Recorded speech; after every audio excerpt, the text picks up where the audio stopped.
बिस्मिल्लाहिर्रहमानिर्रहीम अस्सलाम वालेकुम वरहमतुल्लाहि वबरकातुहू। गाइज़, आपको एक एरर जो कि यूट्यूब स्टूडियो पर मिल रहा है, your estimated data revenue is under reported for some dates. 8 मई से 18 मई के दरमियान में जो आपकी अर्निंग हुई है उसका जो है अंडर रिपोर्टेड है वो आपका डेटा। तो इसमें आपने घबराना नहीं है। कुछ लोग सोच रहे हैं हमारे जो है एडसेंस अकाउंट पर इसका इफ़ेक्ट पड़ेगा, या फिर हमारी मोनेटाइजेशन पर इसका इफ़ेक्ट पड़ेगा, या फिर हमने इल्लीगल वे से अपनी अर्निंग ली है तो इस पर हमारा इफ़ेक्ट पड़ेगा। तो अंडर रिपोर्टेड है, यानी कि यूट्यूब ने इसको रिपोर्ट किया हुआ है।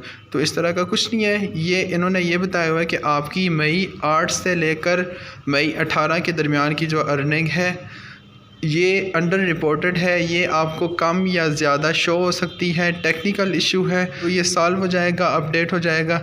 तो आपने इस बारे में घबराना नहीं है कि इसका आपके एडसेंस अकाउंट पर इफ़ेक्ट पड़ेगा, या फिर आपके मोनेटाइजेशन पर इफ़ेक्ट पड़ेगा, या आपके चैनल पर कोई इफ़ेक्ट पड़ेगा। इस तरह का कुछ भी नहीं है, तो आपने इस बारे में परेशान नहीं होना। ओके, थैंक यू, अल्लाह हाफिज़, अस्सलाम वालेकुम रहमतुल्लाहि व बरकातुहू।